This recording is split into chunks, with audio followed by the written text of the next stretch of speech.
We have a conversation in February. Yes, I don't know if you remember. I do. With Opinión, talking about what you were doing for the campaigns, leading the campaign for the Democrats in the Congress, and you were having, I suppose, a different perspective that you're having at this moment. The first question that I asked you that time, it was, what was your perspective at that moment happening in November this year? So you told me that you were working very hard. I remember that, and that you have many plans. You were waiting for some specific districts to win. For example, in New York, Tom Swazi. It's always like from Swazi. It was very important for you, for him. So let's start from there. Okay. So how important was that winning? That was huge, but he won. And it was a big race. One, because it was a special election. We had a year of chaos, dysfunction, extremism from House Republicans. New York 3 had a representative who was a fraud.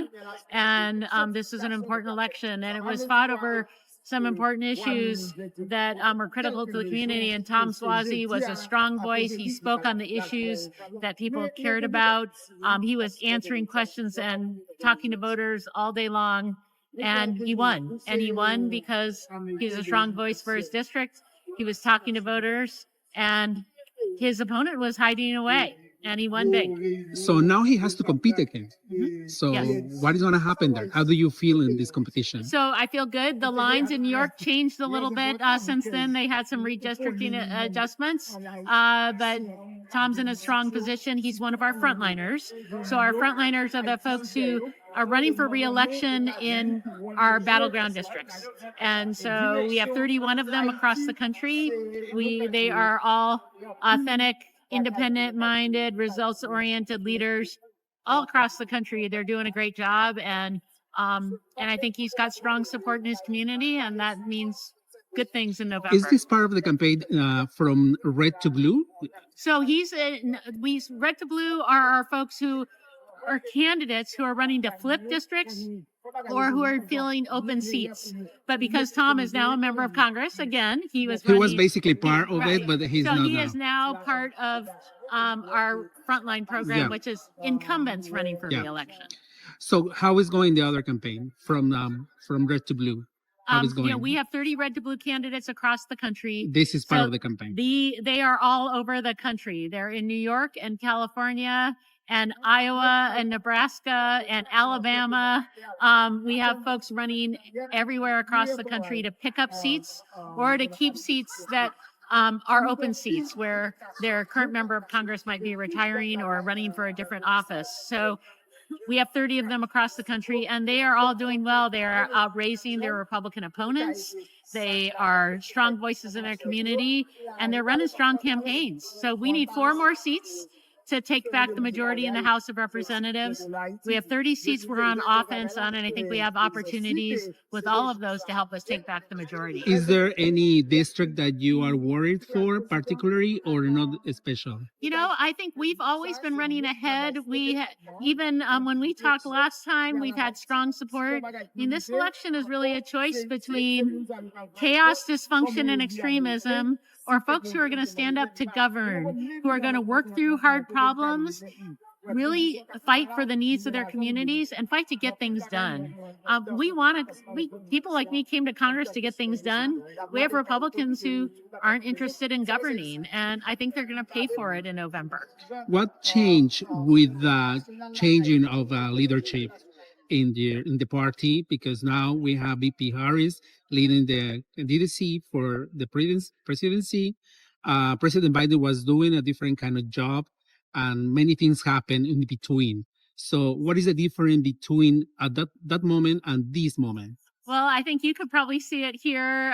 We are in Chicago. The energy and enthusiasm is strong. We had, right after Vice President Harris announced her candidacy at the DCCC, we had our largest online fundraising day of the cycle, almost $1 million in the 24 hours after she announced. We've had strong fundraising across our candidates, across Democrats across the board have seen our numbers increase, and we've seen volunteers turning out to knock on doors, to make phone calls. So there's great energy, enthusiasm. You see it here, but we are feeling it all across the country.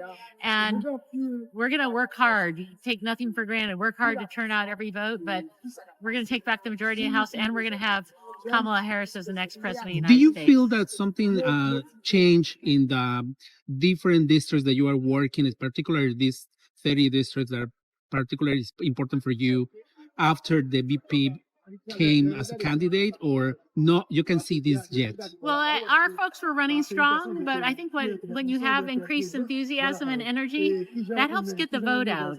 And we know that some races can be very close. So voters turning out, casting their ballots all across the district makes a huge difference. And that's really a big place where our investment goes, is to make sure voters know who's on the ballot in their district, to make sure they know what they stand for, and to make sure they remember to vote.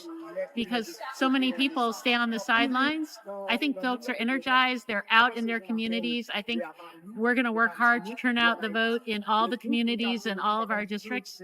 And when we turn out the vote, we win. What is the most important aspects or the highlights of the congressional agenda from Democrats? Well, I think for one thing we've heard from folks across the country is affordability, and making sure we're addressing the costs that families are facing. So housing, making sure we have more affordable housing throughout the country, that we have a tax policy that isn't just about tax breaks for the wealthy and well-connected, but that we are focused on making sure we have a fair tax system that supports and grows the middle class. Things like the child tax credit that helps families, helps our kids get off to a great start, because we know when our kids have a great start, they have incredible opportunities. We want to make sure that we are defending Social Security and Medicare, that we make sure we continue to lower prescription drug costs that we already have lowered. These are part of the policies that Democrats have been fighting for when we are the majority, and will continue to fight for. And we should have partners in moving forward, but Republicans aren't interested in governing. They can't agree with each other. They can't pass anything. So when we're in the majority and with President Harris, we're going to have an incredible opportunity to really put policy in place that supports our communities, families, all across the country. How important is the Latino vote in these districts that you're working for? The Latino vote is very critical in districts across the country. And we definitely have some districts that have even larger Latino populations than others. We have a program, we call it Power the People, that has been very focused on making sure we get out the vote with communities of color, that we are communicating with people information in ways that they consume that information. People aren't all watching TV anymore. They're using YouTube or certain social media. They want their information maybe in English, maybe in other languages. And so we are working hard to make sure that we have that information to deliver. So we've invested money in understanding where people are getting their information, the Latino community and how they're consuming information, making sure that we are providing the information so that they see it in a way that helps them understand who's running for office and what their opportunities are. And we want to make sure we get out the vote. So we're going to continue to engage voters all across the country. And part of that is working with community leaders and others, because they're the ones who help get out the vote. Because when people turn out the vote, we win. Thank you so much. Hey, thank you.